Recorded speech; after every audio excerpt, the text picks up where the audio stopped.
All right, we got about 1.5 minutes before we start tonight's class. And what we will do tonight is to continue the lecture material from last time, which is pretty much done. And I'll talk a little bit about the homework assignment that's due next Tuesday. And then we'll move on and talk about calling and returning from subroutines.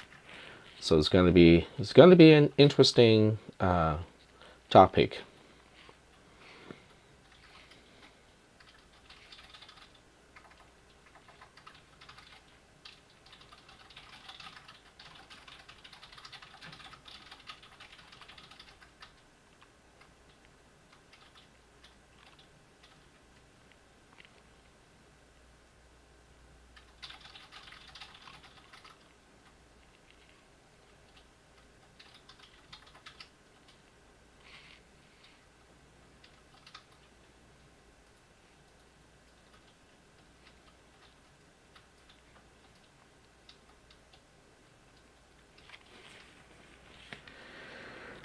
All right. So we got a bunch of people already on Discord, and I'm suspecting we might have one or two over on YouTube.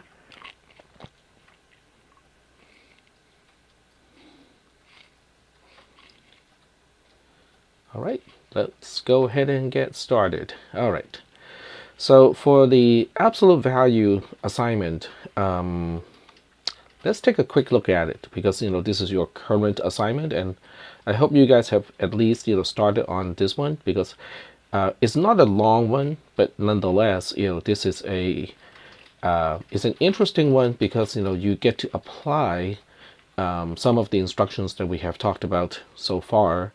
And I'm just scanning through the questions. Are there any questions about the ternary operator or the use of a ternary expression over here? Okay, there are no questions. Oh, okay, here comes one. Okay, so the ternary operation, let me just go to ternary operator. And it is explained it's the same in all the languages, because all of these languages, such as JavaScript, they're all borrowed from C and C++. So when you look at a ternary operator, it looks like this. Now there are certain things we can't do, in C versus JavaScript here, but the expression is still the same. The first part, which is the part that is to the left of a question mark, is a condition. So the first thing you need to do, or the first thing the computer does, is to evaluate this part here, which is the condition. And then based on the condition, which can either be true or false, if it is true, then this expression, which is between the question mark and the colon, is evaluated. And the value of this expression becomes the value of the entire ternary expression. On the other hand, if the condition is false, then the computer will evaluate the condition, the expression, the last expression, the third one, which is to the right hand side of the colon, which is the else expression. And whatever the value of the else expression is, will then be returned as the value of the entire ternary expression. So that's it's basically if then else in an expression instead of a statement. So that's basically what a ternary expression is about. And you can, so I would recommend, for people who have not been exposed to the ternary operator, my suggestion is to write simple programs, okay, just to test whether your understanding of ternary expression is right or not, okay. But the ternary expression is also used a lot in the opcode table. So it is quite important that we understand what the ternary expression does, because all the conditional branch instructions are they're explained based on the ternary expression. So that's kind of important. All right, moving on. All right, so the absolute value, finding the absolute value of an integer, is basically just asking, is x less than 0? If so, it is the arithmetic negation of x. If not, then it is just x itself. So that's how we would do it in C and C++. And then question 2 talks about flags. Okay, so we need to examine the ALU itself. Which flag in the ALU reflects the sign bit of the result of a computation regardless of the computation, with the exception of the instruction decrement and increment, because decrement and increment by design do not change any of the flags. Okay, but all of the other things that does any type of computation would affect the sign flag. So the question is, which one of these is the sign flag inside the ALU? So you might want to go into the ALU, of the processor to take a look to answer this question. Moving on. Here we have question number 3. So now we are asking about, quote unquote, hijacking an instruction. So the bottom line is, the instruction of AND AA and the instruction of OR AA, basically both of these will not actually do anything to register A, because the result of A and A is really just register A itself, and we're going to store it back into register A, which basically means it doesn't do a single thing other than affecting the flags. So one of these two is not actually needed. In other words, I can use the opcode of one of these two for something else. So that's basically what this question is asking, is which one is being hijacked by other instructions. And the way you can find out the answer to this particular question is to look at the opcode table and find out which one is quote unquote hijacked. And then we move on to question number 4. So question number 4 is asking you to actually write some code. Combining the results of the previous 2 steps, now we have an efficient way to check whether the sign bit of a register is set or not. And because I don't want to give you a clue to the answer of a previous question, I just use test in italic to describe the mnemonic of the hijacked instruction. And it is asking you, how do we perform the arithmetic negation? Specifically, what is the name of the following value with respect to the bit pattern X? All right, so, what is the name of this operation? We talked about this when we talked about signed versus unsigned representation. So if you're not sure, okay, how we do arithmetic negation, but using only bitwise operations, and the +1, then you might want to go back and check out the signed versus unsigned representation in base 2. And then the last one, okay, question number 5, is asking you to write code to perform the operation of the absolute value logic.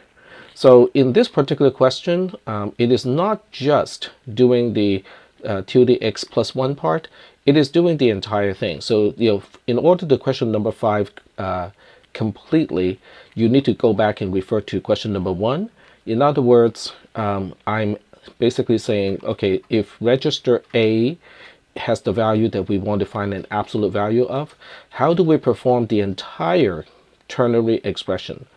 Okay, so it's not just, doing the arithmetic negation over here. It is basically doing the entire thing. So you have to test somehow to see whether the value in register A is negative or not. If it is negative, you have to do something. If it is not negative, then you might want to do something else. So that's basically what the lab is. It's due next Tuesday, and also coincidentally, next Tuesday is also going to be the day that we will talk about a practice test, because the Tuesday after next Tuesday, which is the 17th, is when we will have the second exam. And I will talk about the scope of the second exam when we get to Tuesday. I am thinking that we will go over everything, including the instruction sets, but not including functions, which is something that we'll get into today. All right, so are there any other questions about the lab that you have to get done by next Tuesday? Well, I have a question. So I can stimulate students because I was one a long time ago. So I can kind of imagine that, okay, I have a question. I'm not quite sure, what a particular instruction does. What am I going to do about it? And Tack, you have not been very helpful to, answer my question. So if I don't want to rely on you, how can I find out what a particular instruction is going to do? See, I have some support here. If you just look at the text channel, someone says, yeah, that's right. Tech is not too helpful. So I want to be able to figure out things by myself. It's always a good thing to be able to figure out things by yourself. Okay. Now, if you want extra motivation, I can be extra mean. To kind of nudge you guys to try to figure out things by yourselves. But hopefully we don't have to go there. All right, so let's go through the opcode table, and we want to find out what is RSH. Okay, so RSH is right here. Okay, so let's just say that I have no idea what this is going to do. Okay, what am I going to? How do I figure out what this instruction is going to do? Now, this entire row is referring to a instruction. Column A is referring to the opcode of the instruction. Column B is referring to the mnemonic of the instruction. And then column C is a RTL version of the explanation of what the instruction does. And then column D is basically the kind of more verbal way to describe the instruction. Where do we find resources to practice coding? Well, you can kind of give yourself assignments, right? You can say, I want to compute, a particular thing, okay, and try to do it yourself. Just figure out, absolute value is one, that's basically your homework assignment. And if you want some extra exercises, you can kind of, let me see, try to figure out whether a value is odd or even. Okay, that's going to be an interesting exercise, just to try to find out whether the value represented by a register is odd or even. Okay, so you can kind of give yourself assignments like that. And if you need some extra ones, I can always help and give you guys some ungraded assignment. But it will nonetheless, give you a chance to practice all of this stuff. So getting back to the question, okay? So I want to focus on this particular instruction, and I want to know what it does, okay? I can see that X is X right shifted Y many times, but I still don't know exactly what it does or how the processor gets it done. So how am I going to do that, right? Okay, so you basically have to come up with an experiment and learn it by single clocking through the processor. Okay, so I'm gonna do this maybe once or twice, and then we're not going to talk about, how to figure out what an instruction does and how the processor does it. Okay, because this is something that's kind of how we study, at this point of time, is to try to figure out things by using, all the information that is freely available at this point. Sure. I can explain shifting, but I'll talk about that later, okay? So the first thing we need to do here is to, let's just say that register X is register A, and let's say register Y is register B. So we are going to hand assemble the opcode. So we have 0, 0 for X and then 0, 1 for Y. So X, X, Y, Y becomes 0, 1. Excuse me, it becomes 1. It becomes just 1 in hexadecimal. So the whole thing is going to be A1 because 1010 is in hexadecimal, it is A, and then 0001 is just 1. So not to be confused with the steak sauce. Okay, this is A1 in base 16, which is a particular value. It's a numerical value. The steak sauce, A1. Cool. All right, so A1 is the opcode. So now what we do is we are going to launch Logisim. And let me go find an instance of starting up Logisim. There we go. Yeah, I have a command called history, and it basically shows me all the command line stuff that I have done, for the past. I think it keeps the last 2,000 or so, so I can always just kind of look up and find out which one I used to start up Logisim on the command line. All right, so here's Logisim, and we just want to test up one single instruction. So we just plant the instruction into RAM. There's no need to go through the assembler if it's just one instruction. So I put A1 over here, okay? And, I might want to use, some, non-zero values for the two registers, register A and register B. So I go into the register bank and, I just pick some random values here, okay? So register A, let's say we have 7, 1, and register B can only be a smaller value. I'll explain that, in just a little bit, but let's just say that we don't know that, okay, for now. And we'll put in some kind of insanely big value, like, 9, 9, 2, okay? So now we have A and B all set up. And let's go back to the main circuit. Now we are going to execute that instruction.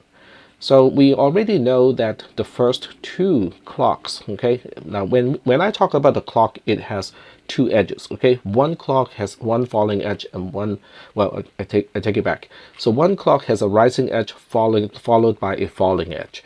So we know for the first two clocks, we are going to fetch and then we're going to decode. So nothing too exciting is going to happen because, I have gone through that process many times already. And I'm hoping that you have done that also, because that's how we study in this class, okay?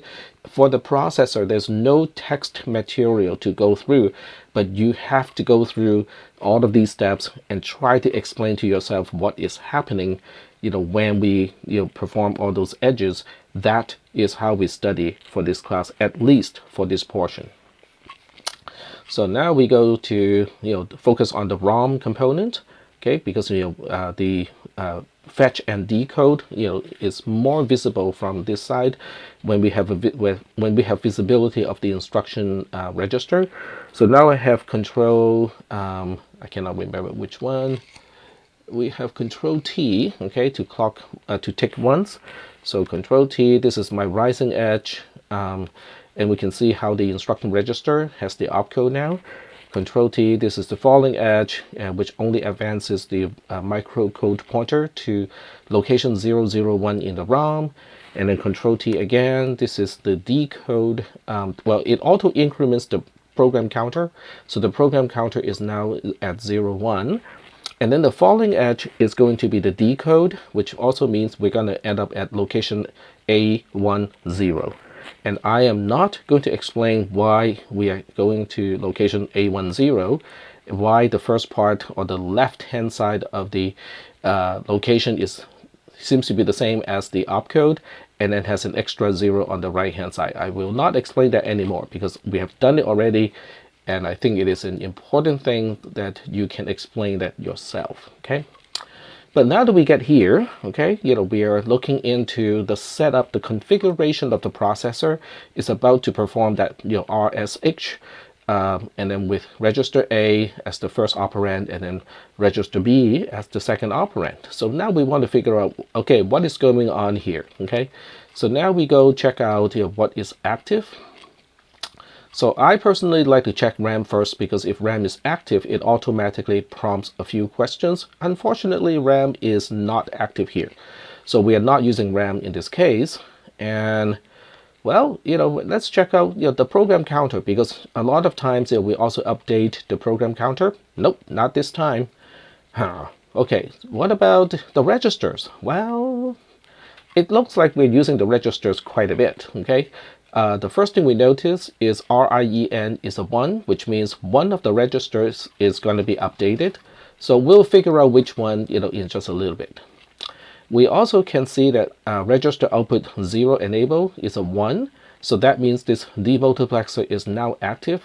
Oh, okay. So that means we might want to find out where it is routing the input to. Okay, which of the output is getting the input. So this is going to tell us that output 1 connects to the input. So this is output 1. Right, there we go. So output 1 of the demultiplexer is connected to the input, and that is going to in 1 right here. So we might want to find out, which register is presenting itself to out 0, but we'll answer that question later. We also notice that out 1 also is going through this particular demultiplexer, and it has a selection of 1. So that means, out 1 is connected to output 1, which goes to this particular multiplexer. And this multiplexer has a selection of 0, which is what we are looking at right now. And that is going into in 2 of the ALU. The ALU is enabled because ALU EN is a 1. Okay, so we know, the ALU and the register bank are going to do something together. Okay, we'll figure out what that is in just a little bit. We also know that the register getting updated is updated by this wire, and this wire is connected to one of the 2 inputs of the multiplexer, and we can see the selection of this particular multiplexer is selecting input 1. So that means, oh, okay, so whatever the ALU is outputting is going to be used by the register bank to update one of its registers. So now it's the time to ask which register is going to out 0, which register is going to out 1, and which register is going to be updated. To answer that question, it is easier if we look into the register bank, because then we can click on the wires, or we can visualize the wires a little bit easier. So we can see that out 0 is register A, because the selection is coming from register A, and register output 1 is register B, because the selection of this multiplexer has 0, 1 in it. Which register is going to be updated? Well, the register input select is a 0, 0, so we can also visually see the register A is enabled and ready to be updated on the rising edge. All right, so getting back to the main. So now we know in 1 is register A, in 2 is register B, and register A is going to be updated by the output. So now we go into the register bank to figure out what is going on inside the register bank. So both the inputs are going through the multiplexers to go to the various components, in the ALU. So we want to know which one they're connected to. OP cell or operation selection is 0, 1, 0. So this is 0, this is 0, 0, 0, this is 0, 0, 1, and this one is 0, 1, 0. So from the wiring, we know that this particular component is going to do something. All right, so let's figure out what that is, because it's not an adder, it's not a subtractor. So from the name, we know it is a shifter, okay? And it is also going to perform a logical right shift, because the shift type is logical right shift. So now we go I have no idea what is a logical right shift. So the first thing we want to do is to look up the manual that is built into Logisim. So we go to library reference, and then we go to arithmetic library, because shifting is an arithmetic operation.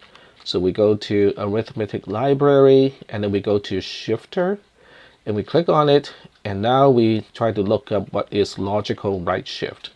Logical right here, it says all bits in data are shifted down dist places. Okay, so data and dist are basically the 2 input ports.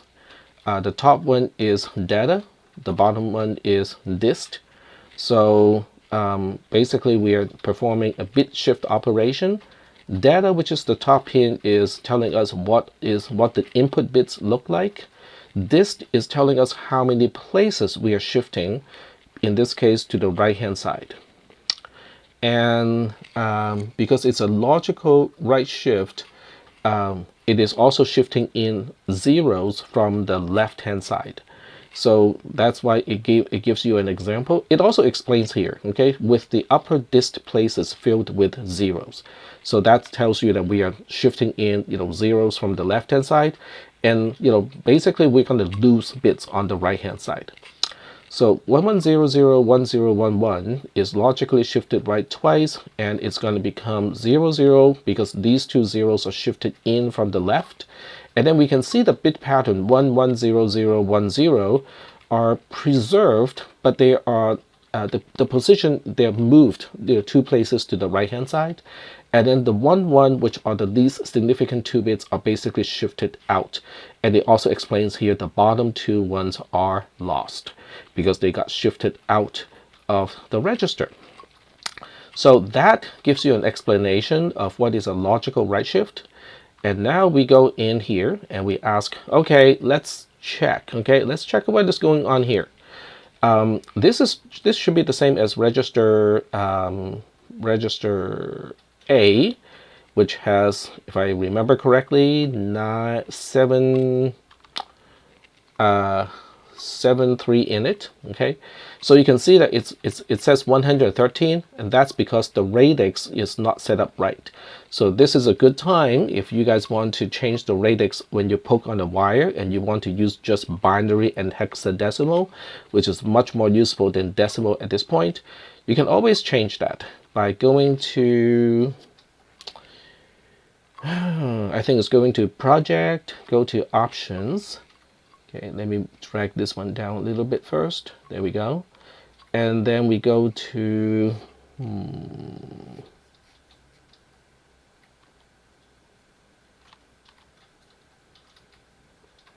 trying to find out where nope. Okay, go to Logisim preferences, and let's see. Pretty sure it can be set somewhere because I set it already, except it's not this one. Alright, so let me get out of this. I don't think it's toolbar.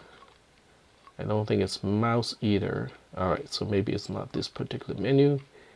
Let's go to simulate.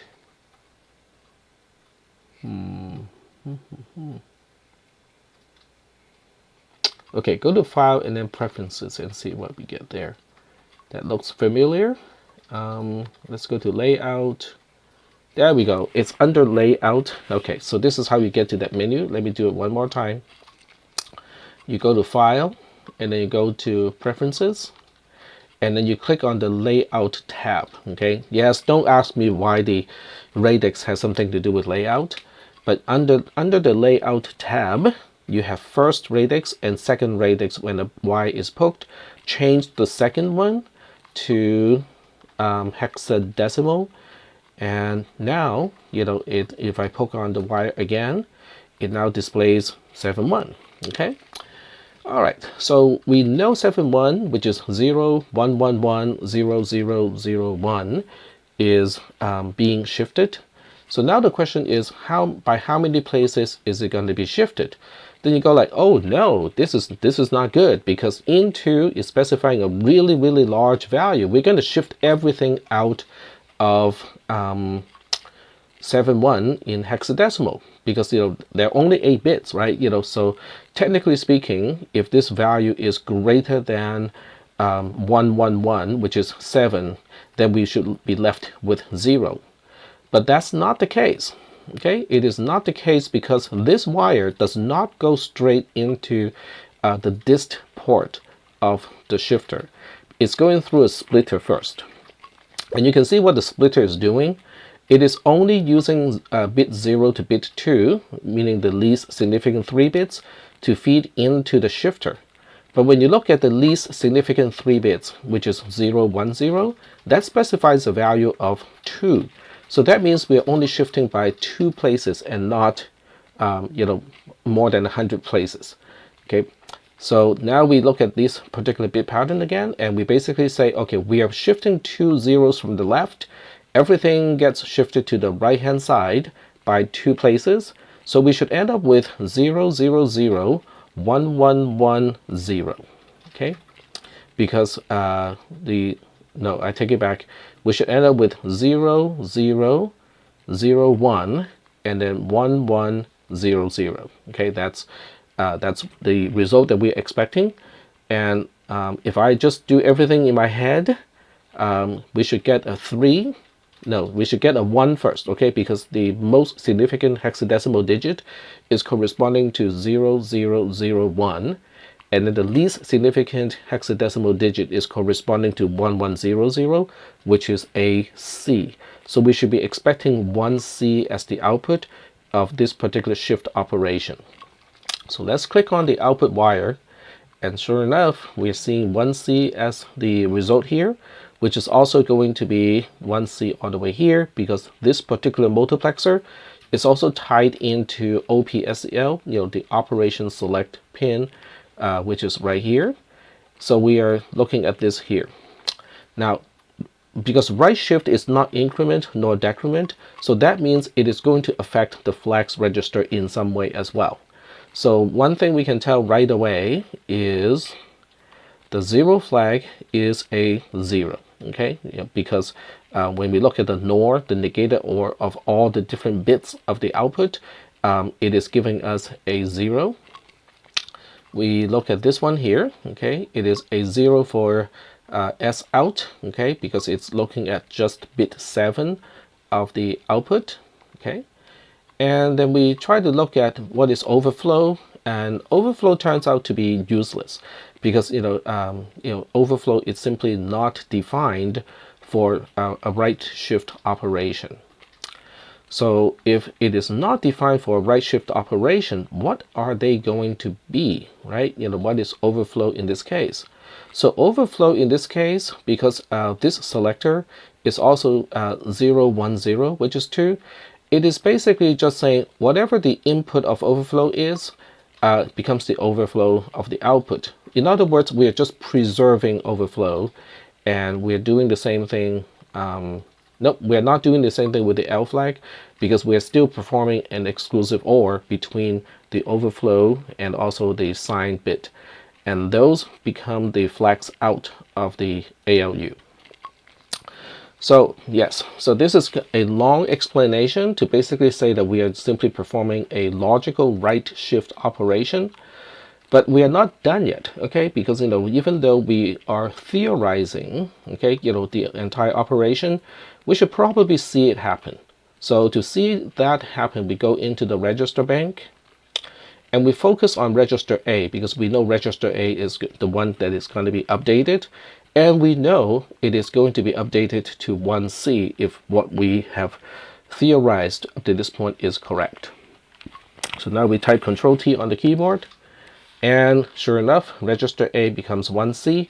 So this is how we understand an instruction. Okay.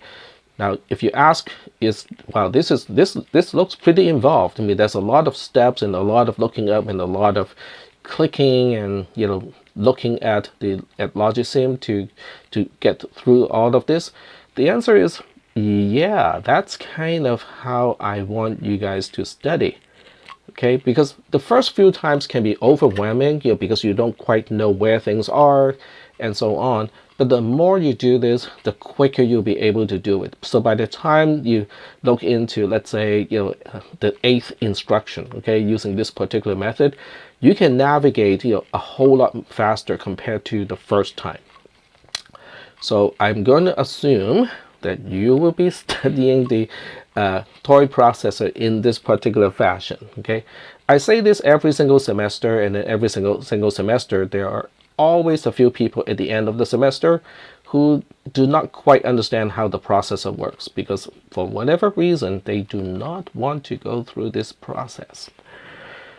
All right, Now, if you have any questions while you're going through this process, feel free to ask me. Okay, I don't have a problem with answering or responding to a question. Okay, it's just that I may not respond to a question with an answer. Instead, I might respond to a question with more questions. I will ask people to look up things for me so that they will know, they will learn what to do when they have a question. All right, so there is that. And if somebody is asking, but Tech, earlier you mentioned that increment and decrement do not affect the flags register. Why is that the case? Well, what do you think? What do you think is going to be my response?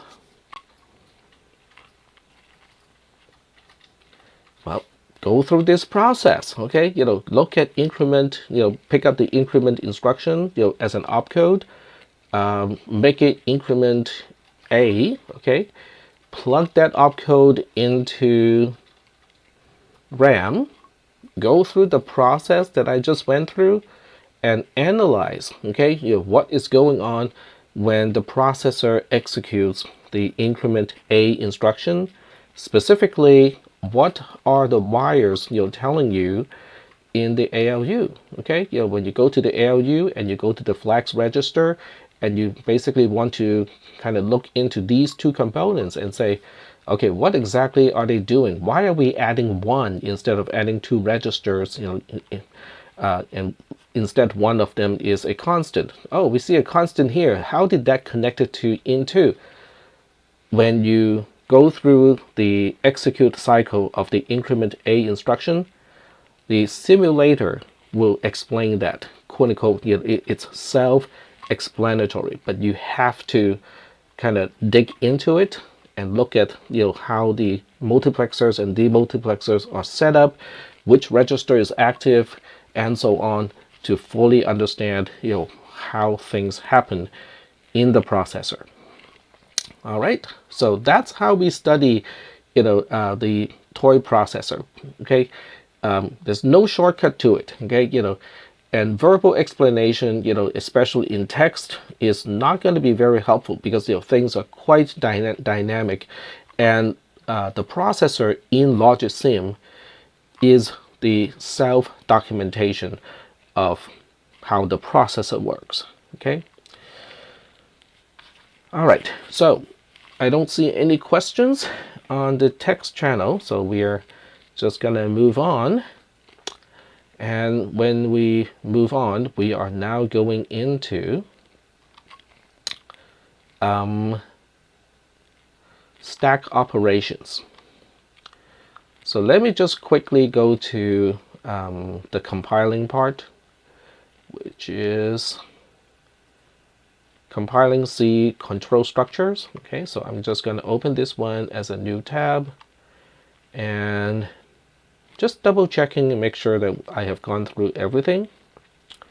So we talked about comparisons, okay, and right here, section 6. Section 6 is basically just telling you that if you name your labels L1, L2, L3, and so on, while you're writing your own code, you will be lost in rather quickly, okay, because the labels are not telling you the context of the label.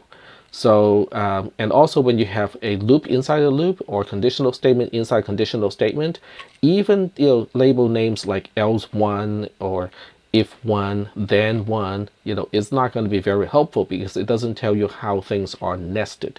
So I have some suggestions of how to deal with nesting and how to come up with distinct label names. Now, does it mean that you have to follow my recommendation?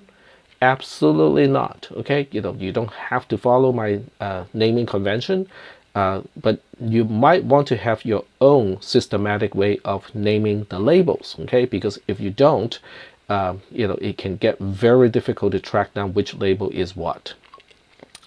And then section 7 is just an example. It doesn't actually introduce any new material.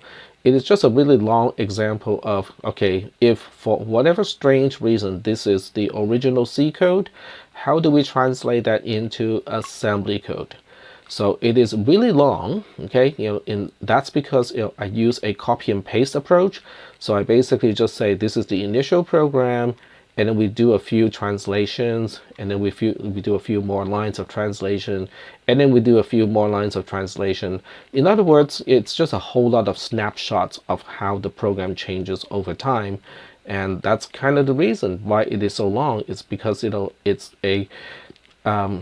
it's kind of like the animation effect of drawing a lot of pictures. Each one is slightly different from the other one, and you quickly flip through all those things. That's kind of what I'm trying to do here in text, and that's also why this is really long. But when you read it, okay, you just have to read how one version is different from the previous version. That's basically the important part, is the diff, okay? It is not the entire thing. All right, so I'm gonna leave it up to you guys to read section 7, which is a long example of the translation process. If you do have any questions about section 7, go ahead and ask those questions. But otherwise, it's going to be a very, very boring process just to have me talk about this in a class. All right, so that is that. And now we're going to move on to the next section, which is about calling and returning from subroutines. So this one is tight, okay? It's not just asking you to use the simulator, because the concept involved in this particular module cannot be explained using just the processor itself in LogicSim. So there are certain concepts here that are really kind of important. The first part is a very simple program, okay? You can see that I have a void function f, I have main calling f twice, and and then main is done. Okay, that's pretty simple. But I want you to understand, but how does this work? Okay, how is it possible that the first time we call f, we continue execution in f? That's the easy part, right? Because we know JMPI, should be able to do it, okay? Because the destination is one single point. That's not the problem. But when f is done, okay, it's supposed to return back to the caller, which is main. So the first question is, how does it know that it has to go to this point so that we continue with the second call to f? That's the first question. Some people may say, well, all we have to do is to put an implicit label over here so that we have a JMPI all the way to this label here. Okay, that will work, okay, if there's only one function call to f. But now we have a second function call to f. And when the second function call to f, when the second invocation is done, f is also supposed to return back to main, but this time it has to return to the return statement, right? Because if it does return to the second call, then it would just be stuck in the second call. So now we know a JMPI from f to a specific static label in main is not going to work, because where we want to go back to changes depending on which invocation we are talking about. The first invocation has to go back to this point. The second invocation of f has to return to this point here. So are there any questions about this particular observation, which is just basically how functions work in C and all programming languages? And we are just not quite getting the mechanism, right? How does it get it done? So are we good so far? Are there any questions about what we are trying to find out, or what we are investigating at this point?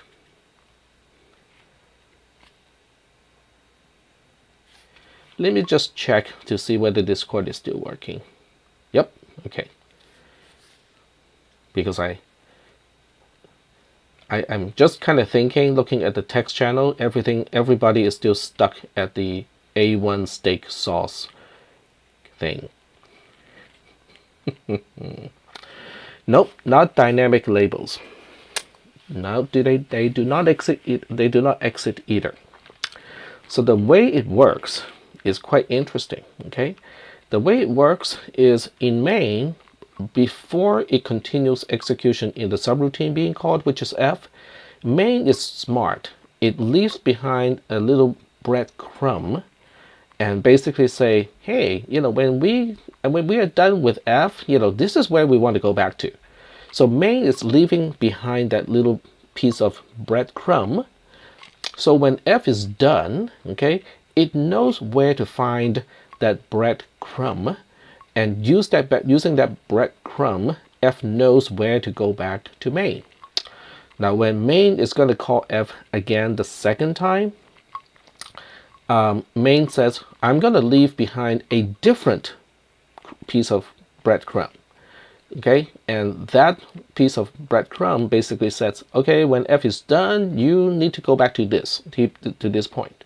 So F is going to do the same thing as usual. Okay, it's going to do the same thing, and it's going to go to the same place. Okay, now when I say the same place, it's in quotes. Okay, it's going to go back to the same place to say, okay, that my caller is supposed to leave behind a breadcrumb here to tell me where to go back to when I'm done. So it will look it up and go like, oh, okay, I am supposed to go back to continue execution over here. And that way, it's quote unquote dynamic. And Aiden is correct, okay? It pushes the return address. But I don't want to use the word push just yet. So I'm just using an analogy at this point to explain how it is done. I haven't taught CISP310, which is the very beginning programming class in the CISP series. When I taught that class, I actually put this concept into function calls. Okay, that you have to leave behind a piece of your breadcrumb so that the subroutine knows where to go back to. When I look at the roster of this class, I don't think anyone has taken CISP300 from me, which is kind of good in a way, because that means nobody actually has any advantage over other people, because I think I'm probably the only person who would teach CISP300 that way. The bad news is we are all now fresh to this concept. All right, so we're going to take a digression at this point, okay? Because as Aiden specifies here, push, and then he cross it out, basically saying, but we haven't really talked about what is pushing, okay? So we have to talk about the concept of a stack first, okay? A stack is also called a data structure that has a LIFO order, okay? LIFO stands for last in, first out. So the last thing you put into a LIFO or stack is the first thing that you take out of that stack.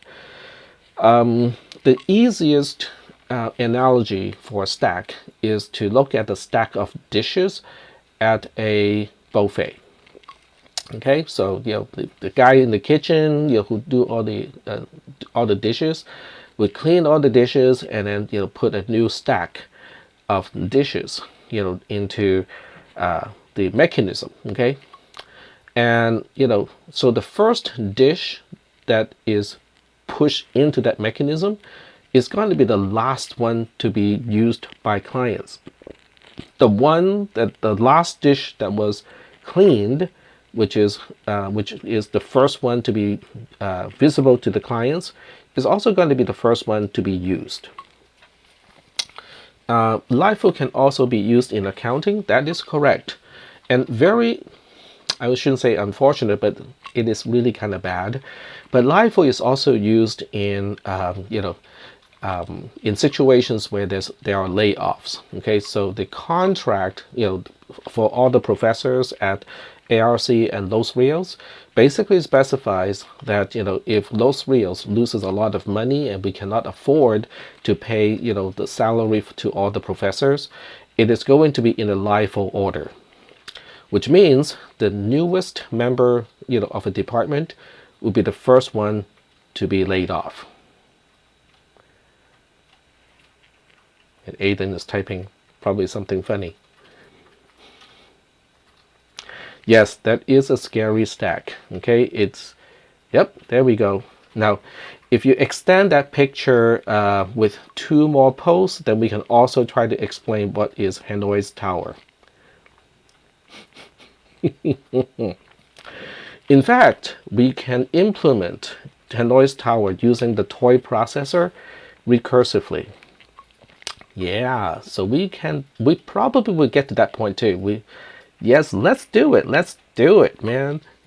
I think most people think of recursion, as something that is difficult, but it really is not. Okay, it really is not. Once you understand the mechanism of the stack, and you understand how parameters and local variables work in conjunction with the stack, everything would just go like, oh, so is that it? I mean, that's so simple. How can that possibly be it? How can this explain recursion, which is a mysterious concept in all of my classes? So this class, CISP310, will demystify recursion. Okay, we'll get to recursion probably even possibly today. Okay, yeah, possibly. I'm not promising anything, but we might be able to get to recursion today. All right. So a stack is last in, first out. So instead of looking at a stack in the context of assembly language programming, let's go ahead and take a look at the stack from the perspective of just plain C. Okay. So I use these definitions over here. The first one, pound defined stack size, is really just defining a constant. So the stack size, all uppercase, is really the same thing as 32.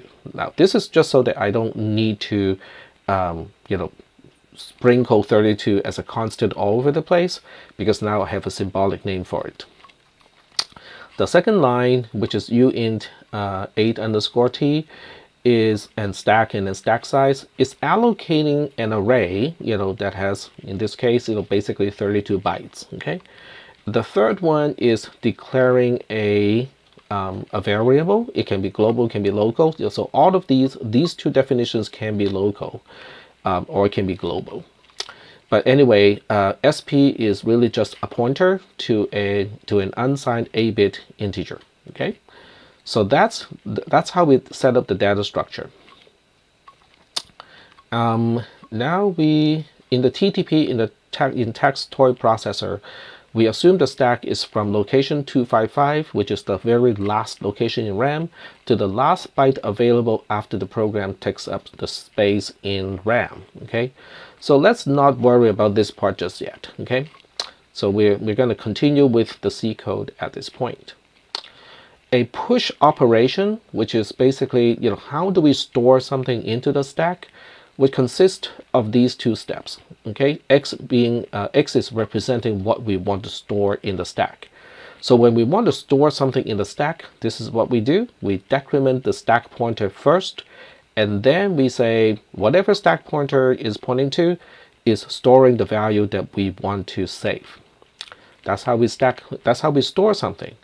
And then somebody is already screaming in their head and go like, but that's kind of strange, because aren't we supposed to store from the beginning of the array? So every time we want to store something new, we are supposed to increment a pointer or the index to point to the next available location. Well, that's one way to do it, but why not using the reverse order? There's no inherent reason why we should not be doing this, right? Okay, here's 32 bytes. They're all available at the beginning, right? So when we want to use one location to store something, why can't we use the last location to store the first item, and then the second last location of the array to store the second item? Why not? There's no reason why not, right? So that's what we're doing, which is kind of strange. To retrieve something, we have these two instructions or these two statements here, and they're exactly the opposite of how we store something. Even if you look at the assignment, the right hand side and the left hand side, they're exactly opposite, right? So the way we do is we say, okay, let's take a look at where the stack pointer is pointing to. Whatever is pointing to is the value that we are retrieving, and let's put it into X. Okay, basically in this case, X is a variable, or we can use this value immediately and go like, okay, this is where we're going to put it. And then we increment the stack pointer when we're done. Okay. In other words, once you retrieve an item, you have to move the bookmark. Okay, so that we remember. Oh, by the way, this item is now removed. Okay, so so the stack pointer would point back up to the next item that is ready to be retrieved. Okay. So using this particular method, the only sensible way to initialize the stack pointer is to have the stack pointer to point to the one byte that is just beyond the end of the entire array stack. And Aiden is typing. I'm going to wait a little bit so that we get some of the questions. Okay, wait, why is it more efficient to grow the stack backwards? It is not so much that it is more efficient when it comes to the allocating and deallocating. It has to do with how we access items that are on the stack. That is not exactly where the stack pointer is pointing to.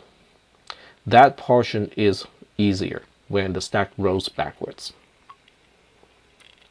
So we'll get to that later. Okay, we'll get to the reasoning why we prefer the stack to grow from high location or high memory address to low memory address. Okay, we'll get to that later. All right, so let me take a look at the time. I can use 5 minutes to give you an example of all of this stuff here. So we'll go to online GDB, my favorite place to write sample C code. Okay, and I'm going to just write a regular C program here. And we'll do the same thing. Pound defines stack size to be 32. No, just 32. Don't give me anything else. All right, there we go. And now we can define the stack itself. I also need to pound include stdint.h, because otherwise I cannot use the type name of uin8_t. So here's my stack, which is just an array stack size. And then I need my stack pointer, which is uin8_t asterisk sp. Now I understand that normally you would not use uppercase for the name of a variable, but since your stack pointer is an abbreviation for one, and also in most contexts in assembly language programming, stack pointer is all in uppercase. So I'm gonna just stick with that at this point. All right, and then we want to initialize the stack pointer, but it has to be the 1 byte past the end of the array. So when we initialize the stack pointer, it's going to be stack plus stack size. Okay, and if you don't like this, okay, it is really doing the same thing as sp equals to the address of stack in brackets stack size, which is beyond the last byte allocated to the array. You could do it that way too. The only danger of using stack plus size of stack is size of always returns the number of bytes. So if each location of your stack is not 1 byte long, instead if it's 2 byte long, then it won't give you the correct place as the end. So when you use the operator called size of, you have to be careful because it returns the number of bytes. In this case, yes, it will work because the stack itself is declared as an array. Yep, if you do the division, then it will work.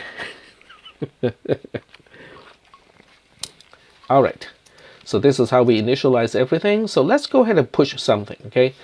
And I'm too lazy to basically retype all this stuff, so I'm going to define a push macro.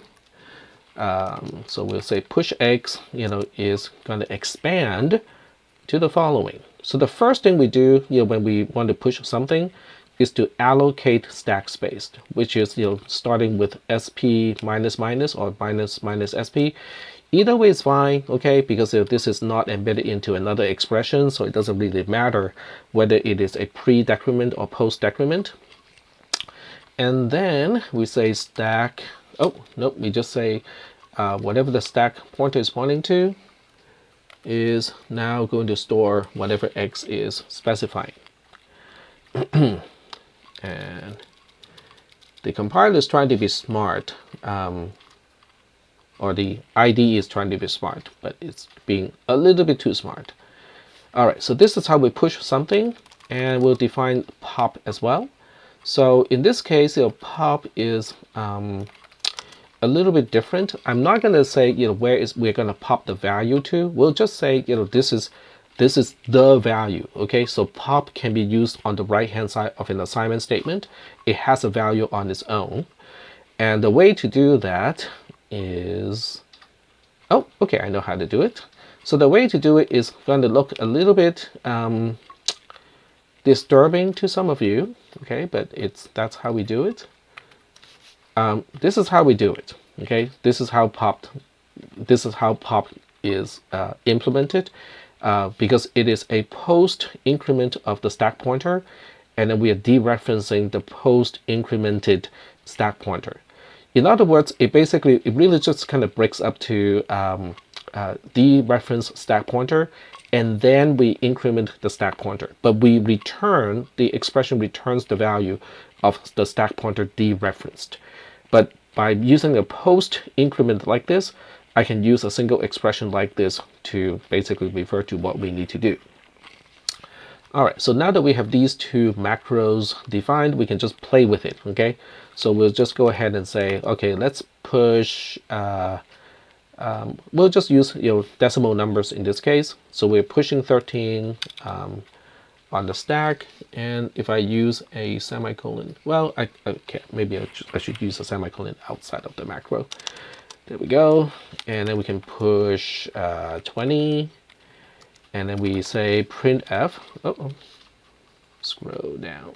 Okay, there we go. Printf %d, which is printing an integer, but since this time we need a unsigned, and it's a short unsigned too.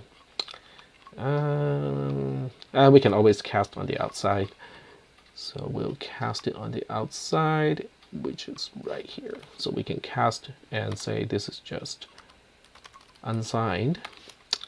It makes it possible to use printf without having to worry about all kinds of stuff related to the width of an integer. So we'll just typecast the unsigned. So this is pop, okay, and then we'll push one more thing. Okay, so we'll say push 5, and then we'll print. We'll use the same printf statement twice. Okay, so we have 1, 2 down here. All right, so we want to know what the program is going to do, right? What is it going to print? Remember, it is last in, first out, okay? So on this line, by the time we get to line 24, the last value pushed is the 20. The 13 was pushed first, but the 20 was pushed last. Last in, first out means this is going to print 20. And I have to remember to use a line v character here, because otherwise everything is going to appear on the same line, and that's not going to look nice. So \n, and one more down here. There we go. All right. So when we get to line 25, the value of 13 is still on the stack, but then we push 5 on the stack. So by the time we get to line 26, the most recently pushed item is going to be the 5. And once we retrieve that item, the only thing left on the stack is the 13. So when we pop again, then finally we get to 13 as a value. And I forgot all the semicolons. Too much JavaScript coding. There we go. All right, so let's go ahead and just run this code, okay? Because it should print 20, then it should print 5, and then it should print 13. So with this one, we use debug, okay? And it doesn't take any parameters. We just say run, and then we can now check the outcome, or the result of running this program, it prints 20 and then the 5 and then finally the 13. So this program basically illustrates how we push, how we pop, and for those of you who want to know exactly where the stack pointer is pointing to, I am going to do this. Okay, I will copy and paste that program into the text channel in Discord. So we start with this, and then we paste, and then we end with that. There we go. So now you too can play with this program. Okay, so if you are kind of having an issue with understanding what is a stack, what I mean by last in first out, this program will illustrate all of those concepts. Okay, and the time is 20:03. We got about 15 minutes left. So within those 15 minutes, okay, the first thing we'll do is to translate what we are doing here in C into assembly code. Okay, so the first thing we will basically say is, but tech, there's no such thing as a stack pointer in the processor architecture, because we would have seen it already if there was one. None of the registers was named SP. You are correct. Okay, so the stack pointer, there's no designated stack pointer in text toy processor, because the text toy processor is using what we call a general register method, which basically means no register is any more special than the other registers. Okay, if you can add with this register, you can add with all of the other registers. If you can dereference with this register, you can dereference with all of the other registers. Now, when I say those registers is within the register bank, so we're only talking about register A, B, C, and D. The program counter is special, the microcode pointer is special, the instruction register are special, but those are not quote-unquote software accessible. Okay, got the questions here. The processor does not have a heap. A heap is definitely a concept or an implementation that is added mostly as a library of C. Okay, so all the calls, like malloc and free and stuff like that in regular C or new and delete in C++, those are all implemented as a part of a library that we link with a regular C program. So those are not really intrinsic to a processor. All right, and the program counter too, yep, that's a special register. It is not inside the register bank, so it is not directly addressable using the opcodes. All right, so since we do not have a stack pointer, what I'm going to do is to say, well, let's just make an agreement there. We'll make a contract, okay? The contract is between the caller and the callee, okay, because they both have to agree on what is the stack pointer. So we are just going to make the assumption that register D is now designated as our stack pointer. Oh, okay, does that mean now register D cannot do what it used to do? No. Does that mean register D can now do something that it could not do before? No.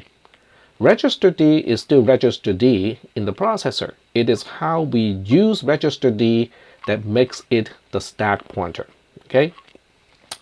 All right, so the code to push something is gonna, the way we call a subroutine is gonna look like this now. Okay, so we will take a very close look at these 5 lines of code and see what the caller is trying to do. Okay, and by the way, this is calling F. In other words, I'm trying to perform the same operation as the first call to F in main, but this time in assembly. All right, so let's see what we're doing. We are first decrementing D. That seems reasonable, because after all, the C code to push something is to start with the decrement of the stack pointer, and because register D is our stack pointer, decrementing it first seems to be okay. Then we use a LDI CL1. Okay, so register C is being used as quote-unquote a scratch register, which basically means, I'm just picking something so that we can push it onto the stack. So the more important question is, where's L1? L1 is defined right here, which is right after the JMPI instruction. So the JMPIF, okay, is an unconditional branch, which basically means, using any code right after JMPIF usually is not making any sense because it is unconditional branch. No code should continue to execute past JMPIF. But if you put a label here, then it becomes a different story. Okay, so label L1 is basically the address of the byte that is right after the opcode of JMPIF. Okay, the 2 bytes, I shouldn't say just the opcode, but the 2 bytes used by the instruction of JMPIF. Okay, and then we have this instruction here, which is going to store register C, which is label L1, into where the stack pointer is pointing to.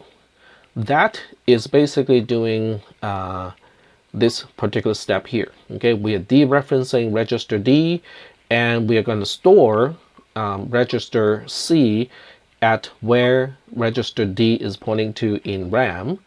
Okay, so that kind of makes sense because it does resemble what the C code is doing here. And so basically, this part here is to allocate the resource to make a breadcrumb. This one here is to specify what the breadcrumb is indicating. And this part here is to stash that breadcrumb to a place that we call the stack. Okay. And after we set up everything, after we have left behind a breadcrumb, then it's okay for us to go to the subroutine F at this point. Okay. So JMPIF is the very last thing that we do as a caller of the subroutine called F. And then what do we do now? Well, what we do now is to find out what is the subroutine going to do. So these 3 lines of code is from the subroutine's perspective. So they are the very last thing that subroutine F is going to do. The first thing it does is to retrieve whatever the stack pointer is pointing to by dereferencing register D, which is also known as a stack pointer at this point. And register A is being used as a scratch register, which basically means there's no way to do it without using one extra register. So we're going to use register A. I could have used register B or C in this case, but I'm just picking register A, as in this particular example.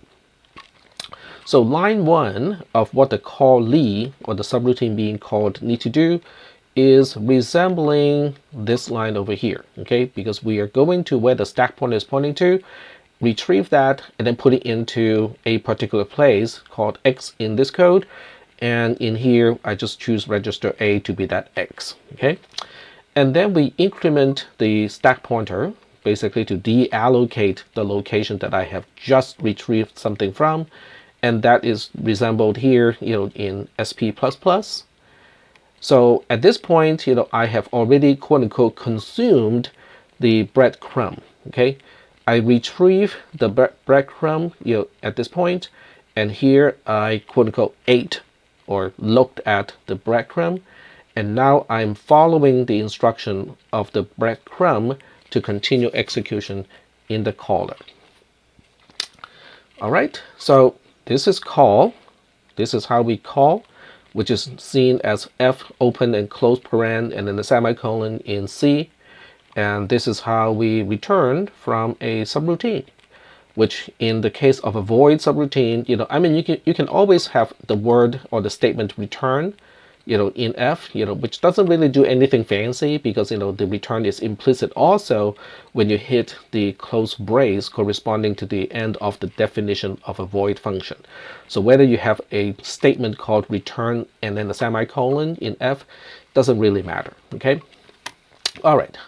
So now we want to look at this code here and go like, okay, Tack, you talked about, how this is calling and how it's returning. I want to see the whole thing. I want to see F, I want to see main, I want to see the whole thing run, and I want to see F being called twice and return to the right place in main. Let's do that, okay? And we got about 7 minutes or so to do this. I think we can do it. All right, so let's go ahead and I'm gonna use a new window here. Okay, so let me make this a little bigger so that we can all see the code. And we'll go ahead and write that particular code. And we'll just call it call return.ttpasm. The extension is important because it will help NVim or NeoVim to decide which syntax highlighting rule we should be using. All right, so depending on how we want to order the subroutines, whether we want main to be first or main to be after F, we kind of have to decide how to do it. But the first thing is, if I want to use the trace analyzer, I have to start with a no op instruction. So from here on, I'm going to use this as a default. Okay, I'm going to use no op as the first opcode, no matter what I do. Let's just go ahead and preserve the order of the definition. So that means I have to do a JMPI to main because I need to get around the definition of F. So we're going to write F first. Okay, so here's F. And F is a void subroutine that is just going to return right away. So we just have to use the 3 lines of code that we saw previously. These 3 lines of code, we just have to put it here.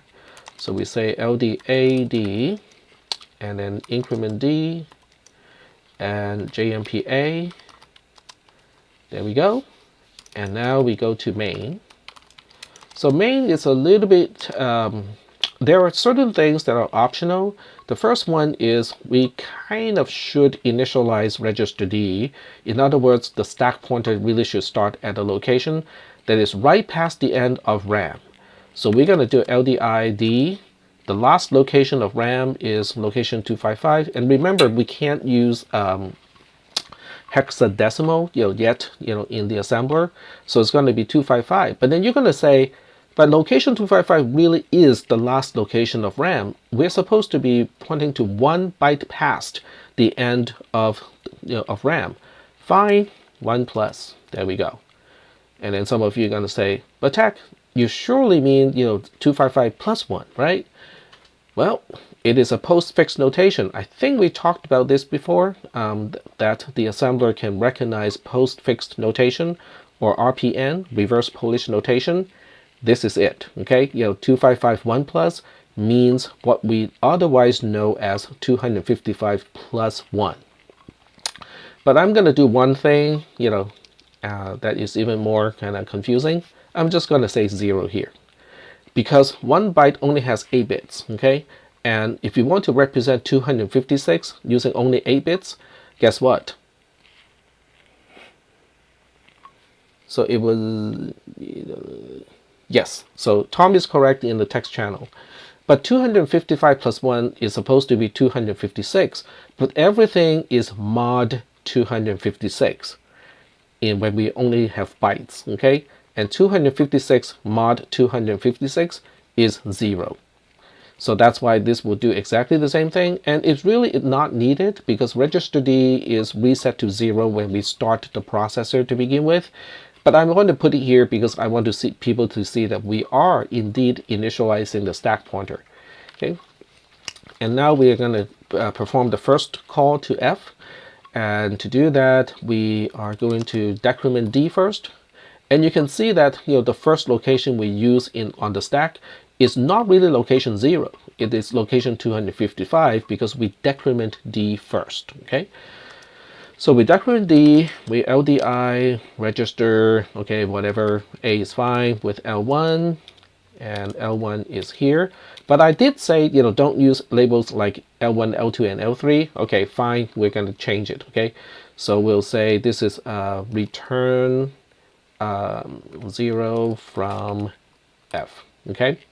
This is our first return point to main from F, okay? And then we'll store that to whatever D is pointing to, A, and then we have a JMPI to function F. And this is where we define that label. Return 0 from F is defined here.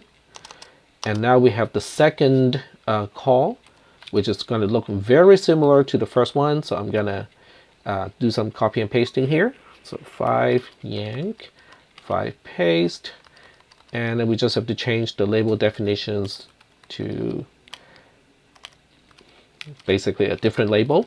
Okay, and when we are back from the second call of the function, normally we want to say return 0, right? Because that's how we do it in regular C. But in assembly language, in the toy processor, there's nothing to return to.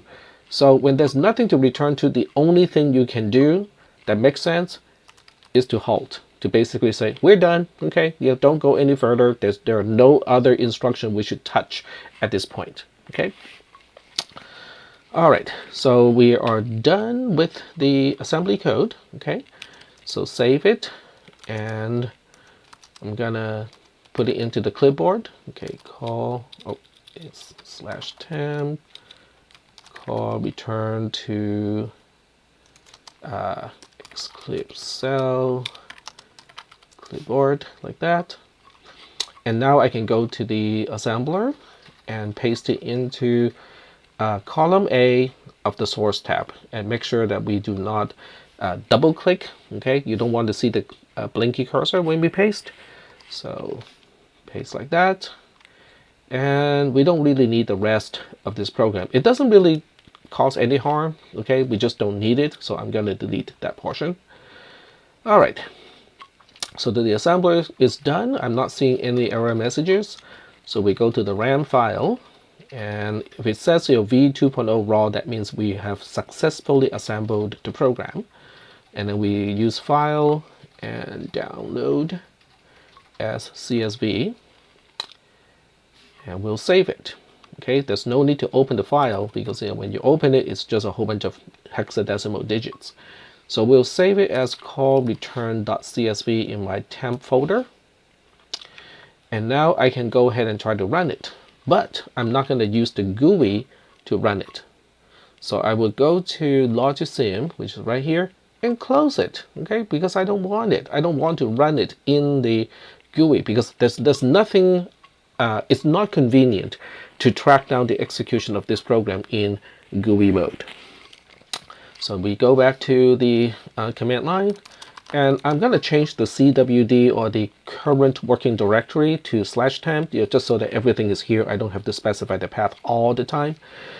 So now I'm going to run Logisim.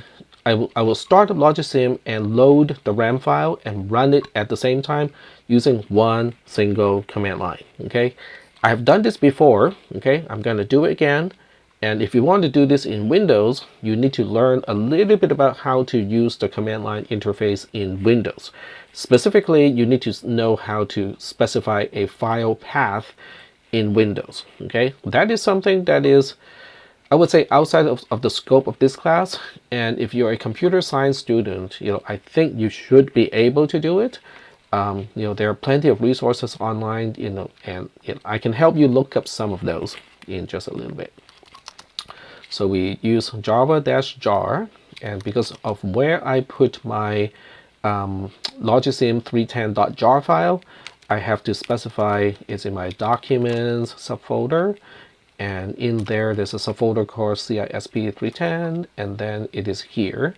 So we have Logisim310.jar specified here, and that is going to require the processor file, processor0003.circ file. So once again, I have a long path to specify. So if you don't want to do this, because I cannot deal with all these typing, then you want to put everything into one single folder. Okay, if you put everything into the same folder and you run the command in that folder, then you don't have to specify the long path. You just have to specify the name of the file. That makes everything kind of easier. Okay. Then we have to specify TTY table, which basically tells Logisim to not start in GUI mode, and instead we want to run it in CLI, or command line interface mode. Then we specify type -load, because we have a RAM component, and this is our chance of specifying what should go into that particular RAM component. So I name my program call return dot CSV, okay? In other words, we are loading in the RAM content. We are not loading in the TTPASM, which are the mnemonics, okay? The mnemonics at this point is not useful to us anymore because we have already translated the mnemonics into the opcode, which is now specified in the CSV file. So if I were to run this by itself, okay, it would just spew out a lot of stuff on the screen, okay? I should do it at least once so that you can see what it's going to do. That's what it's going to output, okay? Not very meaningful to us, okay? So what we do is we redirect it, okay? The greater than symbol is known as the redirection specifier. It works in DOS as well, okay? DOS can also redirect the output of a command line program to a file. So I will redirect it to call return.tsv, which is tab separated value. And that's because it really is a tab separated value file. Then we get back to, okay, I don't have my drive open, so I have to get back to that position first. So let me go to apps.losreels. Ah, great. Wants me to log in again. I was able to use Canvas, but the single sign-in thinks that the sign-in session has already expired, which is really odd. All right, so we get to CISP310, go to the shared folder, and then we get to processor, and then we get to trace analyzer. So we get to trace analyzer, alphabetically ordered right there. And now, you have to recall those awful steps to make use of the trace analyzer. Now, if someone like me, which is, who is a whole lot older than you, can remember all the steps, so can you. Okay, so we go to File, we go to Import, and make sure you do this when Sheet 1 is the current tab. And then we go to Upload, click on Select a File, and remember to upload the correct one, not the CSV. We have to upload the TSV, the one that we capture from running Logisim on the command line interface. You click Open. And as if these steps are not enough, here comes 4 more steps that we have to do, because we have to specify that we are replacing the current sheet, because the other sheets have formulae, okay, that are very important. So we don't want to replace the other ones. We don't want to replace the entire spreadsheet, and we don't want to append either, because this is because each run of the program should be self-consistent. So we don't want to attach it to the end. And then we also want to specify the separator to be just tab, because I think automatic may work in some cases or most of the time, but I'm not taking chances, okay, because I know it is a tab separated file. So we just select tab here. And this one is also important, okay? We do not want to convert text to numbers, because otherwise it will convert some successfully and others it won't convert successfully, and it will just be a big mess. So we just turn it off, and my formulae in the spreadsheet will do the rest. So now we click on Import Data. And, this is basically just what we saw on the command line. So the key is to go to Analysis, okay? So Analysis looks a little bit cleaner, right? And the most important part, at least at first glance, would be column A. In other words, we want to know, did we call the subroutine F twice? So now we have to go back to the assembler to know where is the subroutine. And the best way to look at that is to use the Assemble tab. So when you use the Assemble tab, you look up the definition of the label corresponding to the name of the subroutine, which is F. It is at location 03. So now we go back to the trace analyzer, okay, and we say, how many times did we get to location 03? Because every time we get to location 03 to execute the opcode, that signifies one call to the subroutine. So you can do a search if you want to, and in this particular program we can just kind of glance through it, right? So we see 103 here, And then we see another 03 here. We did call the subroutine twice. Then the second question is, did we return to main correctly in both cases? So the first one, the first time, calling f from main, we need to return to this position here. This is right after the call from main to f. Okay, so when f is done the first time, it's supposed to come back to here, and the location is not 1,4 because that's in base 10. So the location is 0e in base 16. So we need to know that the subroutine would go from location 05 to location 0e. That signifies a return from function f to main the first time. So we go to the trace analyzer and we look for that. Okay, we look for 05 first. Okay, so we can always just highlight it, Control G, to find in sheet, and look for 05. And here's my first occurrence of 05. And that's all I need. Okay, so no need to look any further. And 05 did continue execution at location 0e. So that tells me that it did return from function f back to main successfully the first time. Okay, what about the second time? So the second time it should return to location 14 in hexadecimal, and where it came from should also be 05 because there's only one subroutine. Okay, the only place that we return from is at this point here. It is still location 05, but this time we want to get to location 14, which is the halt instruction. There are no execution past this point, past the halt instruction. So we go to the trace analyzer and we look for 05 again. So we type Control G on the keyboard, look for 05. I think this is the first one, and then we want to, oh no, this is the second one already. It says 2 of 2. So we are already looking at the right thing. So let's go ahead and cancel any further search and want to know whether it is going to location 14, and sure enough it did. So that's the first analysis of this trace here. The second analysis of this trace is, how did we use the stack? Okay, and everything that we store into RAM in column C, and everything that, okay, not everything, but some of the things that we read from RAM relate to stack operations. Okay, and everything that we do with register D also works with also has to do with stack operation. So we can see that the first operation related to the stack is this one here.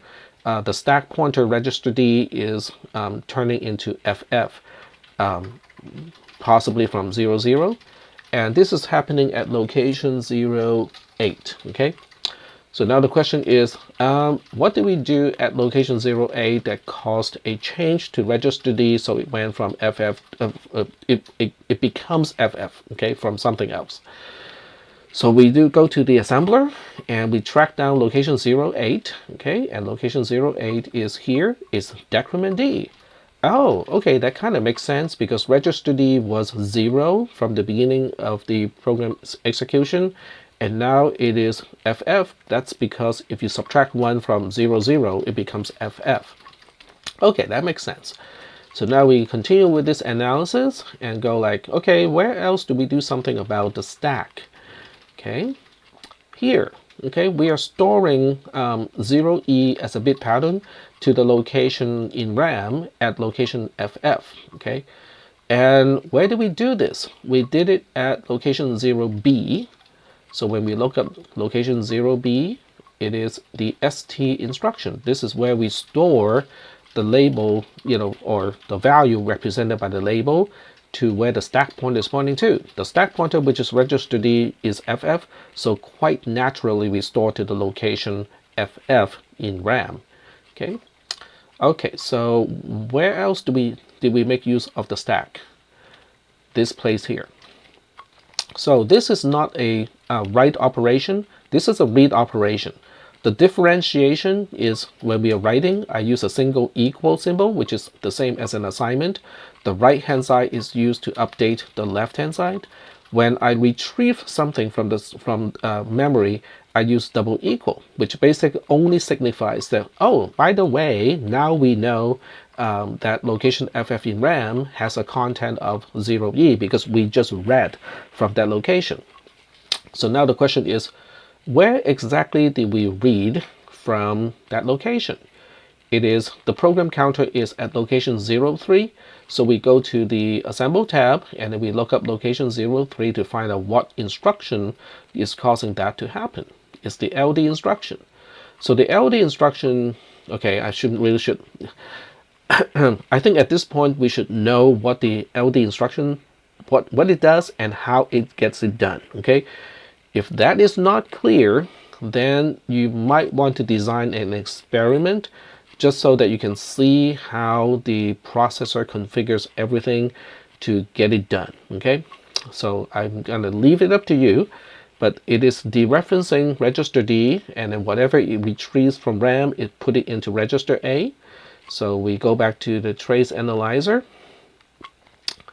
and we don't see any updates of register A because register A was originally used by the caller. Okay, so if you change the instruction a little bit so that the caller would use a different scratch register compared to the subroutine, then you will see an update of the scratch register, which I think is going to be helpful. So that's one place. And then here we also update the stack pointer. The stack pointer was previously FF, now it is getting back to 00 at location 04. So what is at location 04 is the increment D instruction. That makes sense, right? Because if register D is already FF, which is the last value that you can represent using 8 bits, then it kind of makes sense that when you add 1 to it, it becomes 00. So this is how we, then we call again, and basically we have another cycle of doing things like that. So this is how we understand, this is how we get an insight of how call and return works when we do it in assembly language. Now, is it really straightforward and easy to understand? No, okay, that is not meant to be, okay? But it is just using the instructions that we have already talked about, and everything is kind of spelled out in C at first and then implemented in assembly. So make use of the trace analyzer because the trace analyzer is going to help you to get this done. Okay, and Aiden just put in the instruction of how to specify paths in Windows. Okay, so he is correct about most of it, except for the part of if you need to specify an absolute path in Windows, it is going to depend on the version of Windows 2. Unless you use the % macro, then you can refer to your home folder in a specific way. You don't need to specify C:. I think if you just look up Windows home directory, I think it's called a macro. Maybe not a macro, but a variable. I know they call it a variable. But Stack Overflow has that already. So user profile enclosed in 2% would do it. There we go.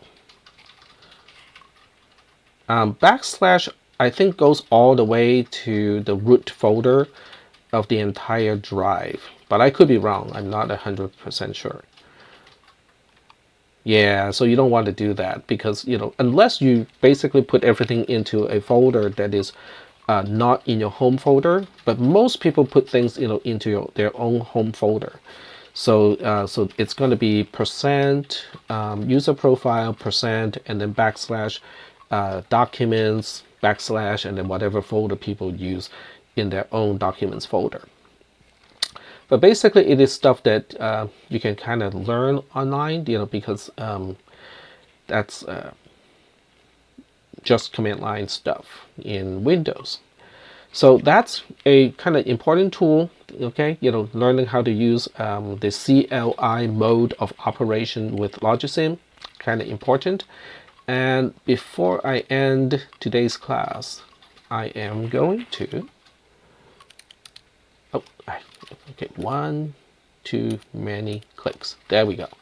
So what I'm going to do is I'm going to paste the TTPSM file, into Discord. So this way, if you guys want to just kind of play with it or store it into your own notes, annotate it, add comments to it or whatever, you have something to do it with.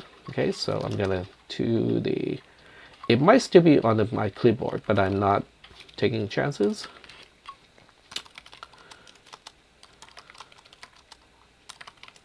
There we go. And now I can go to the Discord channel.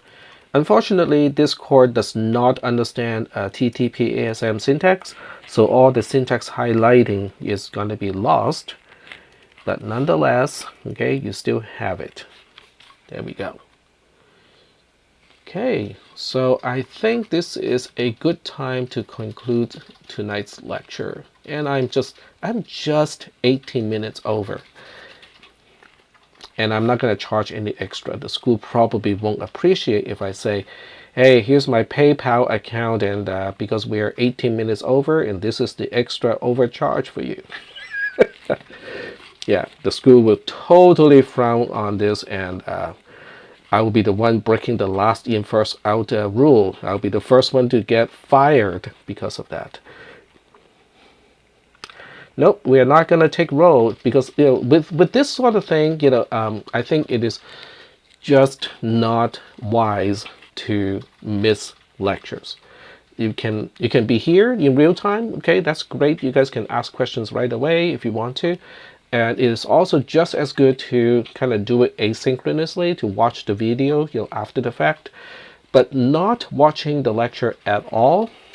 I don't think it's going to work in this class anymore. So no roll taking, no new let me see, do I want to give you a new assignment? I'm not going to give you a new assignment, okay, but instead I want you guys to kind of absorb what I talked about tonight. Okay, maybe just kind of go back to rewatch the video if you want to, and then you take notes. Okay, you'll pause, play a little bit, take notes, experiment a little bit on the side, play some more, unpause it, and do something like that. So you can do it that way. Or if you remember most of the things that I just talked about, then you can use the code that I have pasted into the text channel and do your own experiment. Okay, try to see if you can remember the steps to go through all of these, to use the trace analyzer and also to run the run Logisim on the command line. Okay, just experiment. Okay, and also look up how to specify paths so that you can use Logisim this way in Windows as well. So that's about it. And you do have the homework that is due on Monday. And by the way, the trace analyzer technique that I showed tonight would also work with that program. The only thing you have to remember is to start with a no-op instruction. Once you start with a no-op instruction, what we talked about today can also be a technique to help you debug the program that is due on next Tuesday. So unless I see any additional messages in Discord, I am going to stop tonight's lecture. And I'm not seeing anything, so I'm going to say have a nice weekend. If you want to continue to work on the lab tonight, that's great, okay, because I will be able to answer some of those questions. If not, I will see you guys next Tuesday. Yep. And if you do have any questions about using Windows, I will kind of point you to the resources, so that you also would know how to use this all in Windows. All right. So have a nice weekend and take it easy. No matter how you vote, okay, just kind of take it easy, and chill. And I'll see you next Tuesday. All right. Bye.